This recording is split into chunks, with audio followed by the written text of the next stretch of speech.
हर रोज वीरेंद्र आपको एक शेयर बताते हैं टुडेज ट्रेड में। आज का शेयर भी उन्हीं से जान लेते हैं। बताइए वीरेंद्र, कौन सा स्टॉक है? दीपाली, आज का जो मैंने स्टॉक पिक किया ना, मैं इस पे पिछली 2 बार भी बात कर चुका हूँ और फ्रेंकली स्पीकिंग टचवुड 2 बार अगर आप देखें अच्छा चला है स्टॉक। और क्यों?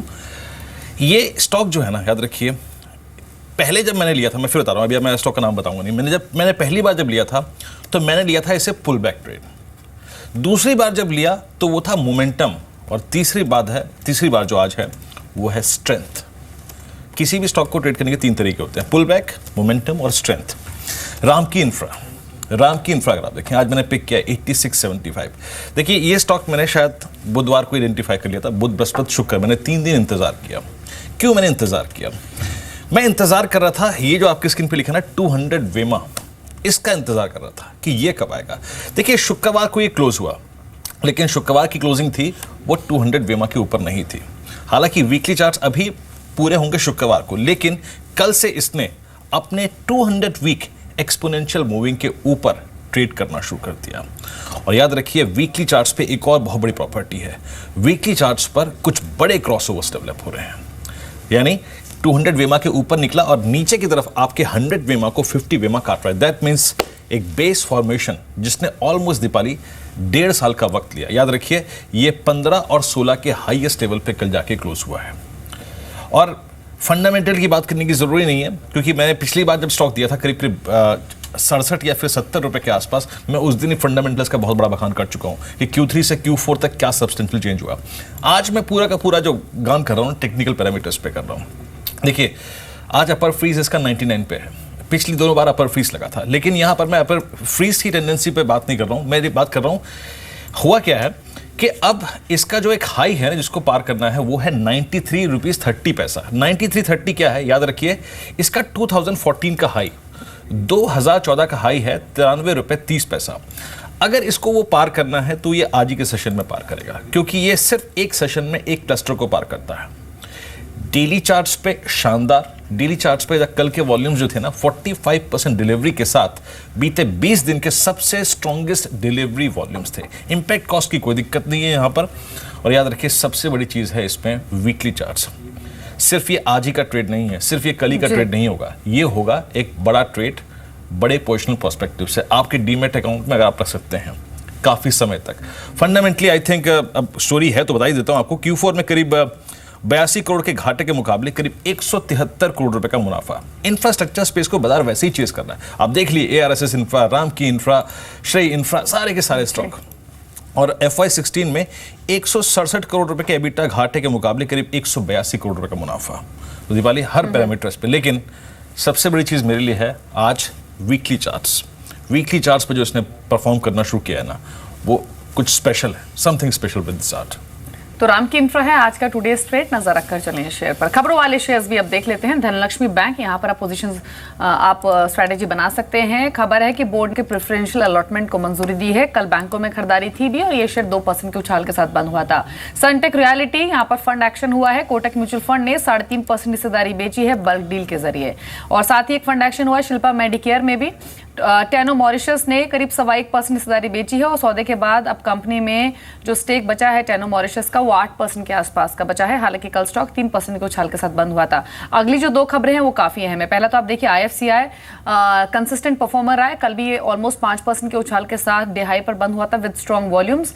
और आज खबर है कि NSE में 0.83% हिस्सेदारी बेची है और 88.87 करोड़ में ये हिस्सेदारी बेची गई है। और अभी भी जो हिस्सेदारी, इनफैक्ट अभी बीते सितंबर में भी कंपनी ने 1.5% हिस्सेदारी बेची थी और अभी भी 3% के आसपास का स्टेक NSE में IFCI का बचा है। तो ये स्टॉक आज लाइमलाइट में रहेगा, परफॉर्म कर सकता है। और जो दूसरा शेयर रहेगा वो रहेगा उज्जीवन फाइनेंशियल का। NBFCs लगातार खरीदारी इन स्टॉक्स में देखी जा रही है। खबर है कि इकरा ने कंपनी के NCDs की रेटिंग बढ़ाई है और रेटिंग AA+ की है, आउटलुक स्टेबल किया है।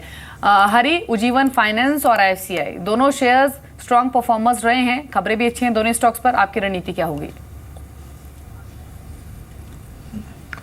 नहीं, हम ओवरऑल ये माइक्रो फाइनेंस स्पेस पे काफ़ी पॉजिटिव है और well Ujjivan is probably not our top pick. हम मानते हैं कि स्टॉक जैसे एसकेएस माइक्रो है, जैसे इक्विटास है, आई थिंक यहाँ पे एक फंडामेंटल स्टोरी भी बनती है, एक मोमेंटम स्टोरी भी बनती है। So from a momentum perspective yes, you know we can expect a target of about 445 450 in Ujjivan, but हम मानते हैं कि the important thing is that जो ओवरऑल माइक्रो फाइनेंस स्पेस है, आई थिंक ये जो पीएसयू बैंक्स ग्रेजुअली वो rural area को वैकेट कर रहे हैं, I think that is where these people are entering and making a niche for themselves. So I believe that short to medium term में जहाँ तक MFIs का सवाल है, एक बहुत अच्छा फ्यूचर है and we are positive on most of the MFI stocks. और चीज़ अगर आप देखें, कल जो स्ट्राइक कर रही थी, एक था DLF 158.90 पे। देख लीजिए कि स्टॉक कहाँ से चलता चलता कहाँ पर आ गया। कुछ लोगों को ये होगा कि नहीं भैया मैं रियल एस्टेट को हाथ ही लगाऊंगा, लेकिन आपके स्क्रीन पे स्टॉक अब 158 के स्तर पे है। सुब्रा, ये आप ज़्यादा अच्छी पैमाइश कर पाएंगे इसकी, कितने स्ट्रॉन्ग हैंड में है Subra? The kind of delivery volumes, the kind of total volumes, जो ऑप्शंस के और फ्यूचर्स के स्टैटिस्टिक्स हैं, उसको देख के लगता है क्या आपको? आई मीन बहुत स्ट्रॉन्ग ग्रिप में स्टॉक है इस वक्त। अगला टारगेट क्या रखेंगे आप इसमें?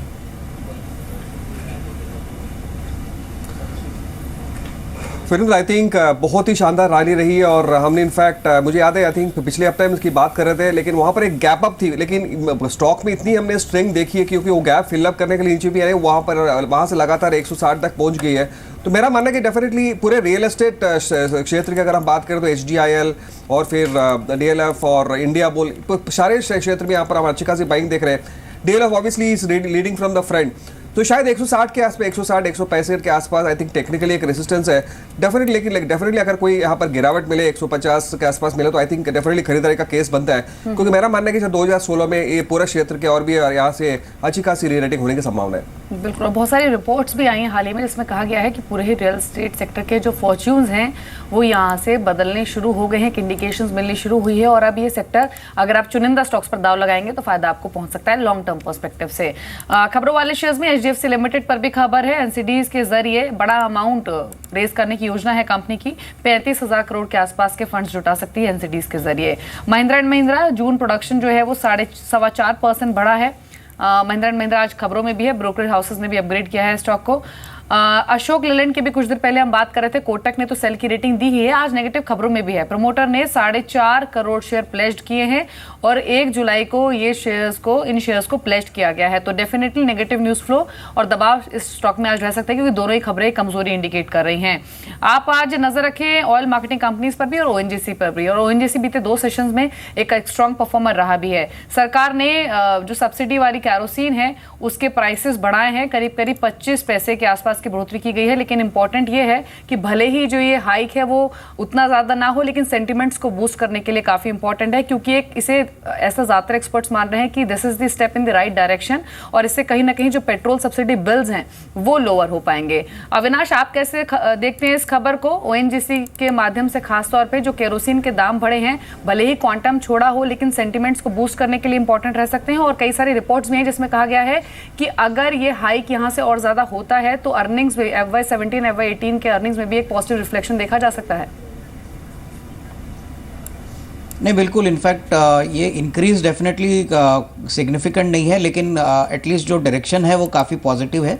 हमें लग रहा है कि डेफिनेटली इसका फ़ायदा ONGC को मिलेगा। हमको लग रहा है कि entire oil and gas space में ONGC थोड़ा सा अंडर परफॉर्म कर चुका था। अगर ये केरोसिन पे इन्होंने थोड़ी सी सब्सिडी कम की है और प्राइसेस रेज किए हैं तो इसका इम्पैक्ट आपको शायद FY17 में सेकेंड हाफ को देखने को मिलेगा। मेरे ख्याल से कहीं ना कहीं ऐसा एक्सपेक्टेशन है कि hopefully first half of FY17 में वापस थोड़ी सी प्राइस रिवीजन होगी जो अपवर्ड होगी और जो डेफिनेटली ONGC को फायदेमंद रहेगी।